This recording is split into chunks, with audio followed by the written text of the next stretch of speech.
Are you living on autopilot? Look, signs that you may be is you're a bit bored, you're a bit stagnant, you just ho-hum through life. You also perhaps could be feeling quite burnt out, exhausted. You may have your vices that you turn to because it's just so automatic. So whether it's drinking or eating or porn or drugs or whatever it is, but it's almost like habit. Look, the reason I'm talking into this today, this is really common. And by the time people come and see me or connect with me, is they recognize that it's pretty unhealthy. You know, other examples, perhaps not on a more serious note, is you eat a meal and then you realize you've eaten it because you weren't actually present with eating it. Or perhaps you are completing tasks, there's no joy, there's no meaning. So these are examples of running on autopilot. I remember one example that comes, it's quite a long time ago, but you might be able to relate to this. In fact, it's a number of years ago. So I was driving to work. I think I dropped off my son. So this is, a number of years ago. But I was so on autopilot, but I was meant to go to my office where I worked from. But I got to where I was going and I realised I got home instead of actually going to my office. And it was like, whoa. Now that's an extreme autopilot where I was just so not present. I wasn't aware. And I mean, the little things like I was saying about eating meals, it's autopilot is actually soul destroying. It's you lose all, so the consequences of autopilot, you lose awareness, you lose clarity, you lose joy, you lose meaning. It affects your relationships because you're not emotionally plugged in. You know, I do marriage counselling, which I've been doing for 17 years, and that is often quite a common complaint is my partner just feels like he's not there, or she's just not there. She's just not plugged in because you're on autopilot. So why does this happen? Often it's just easier to keep going. But when we're on autopilot, look, there's little signals there that there's stuff going on. There's emotions that need to be felt. There needs to be discussions. And if we just go on autopilot, we just don't need to look at it. So I'm painting a picture of someone who's just going through the motions, and this could be you. So I'd encourage you to keep listening because, like I say, it is quite common. So the first place to get to is to actually have awareness. My push and pull method, the first part of this is awareness, of having actual awareness of what is actually happening for you. Why am I mechanical? Why am I disconnected? Why am I not allowing myself to drop into my body and be and feel and be with all of this? I'll make an assumption because it's too painful. We don't want to feel pain.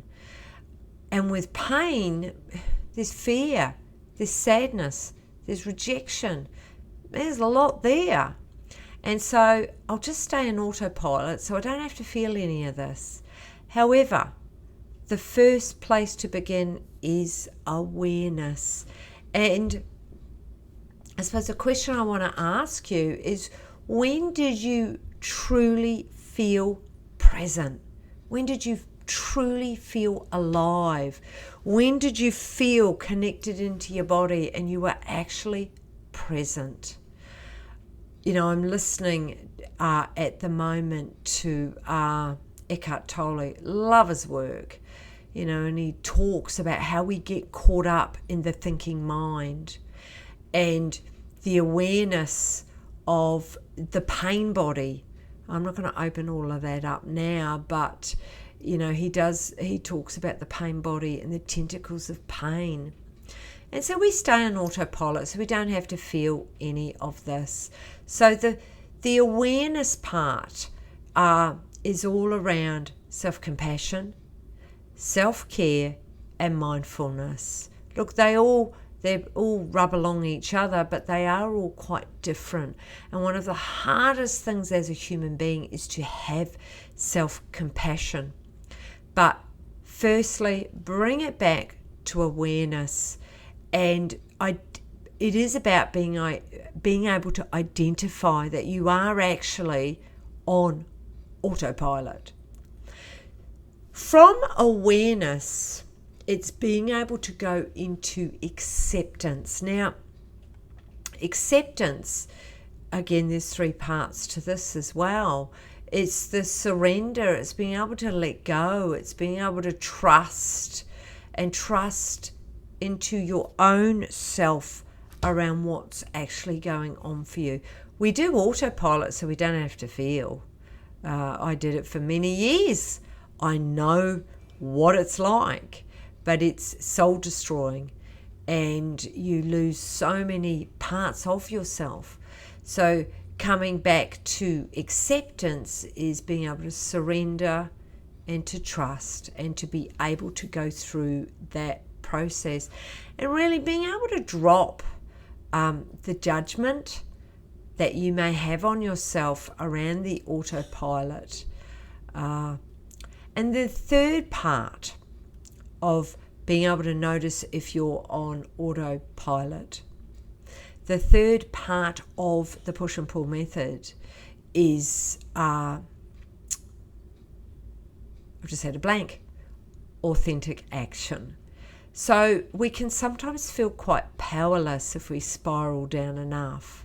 But when we can bring in acceptance, awareness, acceptance, and then authentic action. And authentic action is doing action steps that are in alignment with your values and what is important to you. So if we bring it back to being on autopilot. So what's an authentic action step that you can do? Look, it could be as simple as 5 minutes of mindfulness.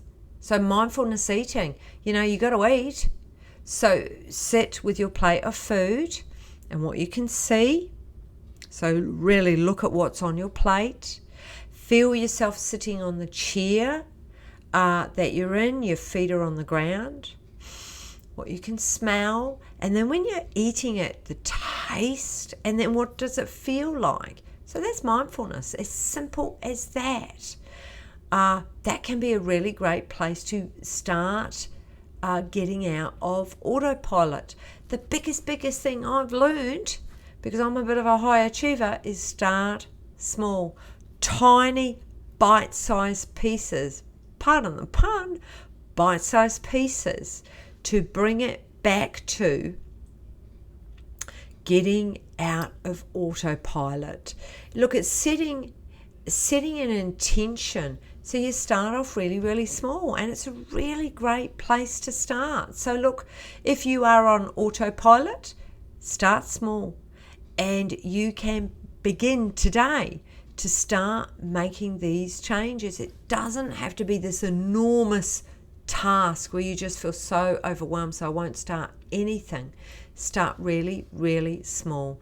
And just the fact that you're listening to this, you have an awareness that you're on autopilot, and being able to bring in compassion around that. So anyway, let me know in the comments what you're going to do.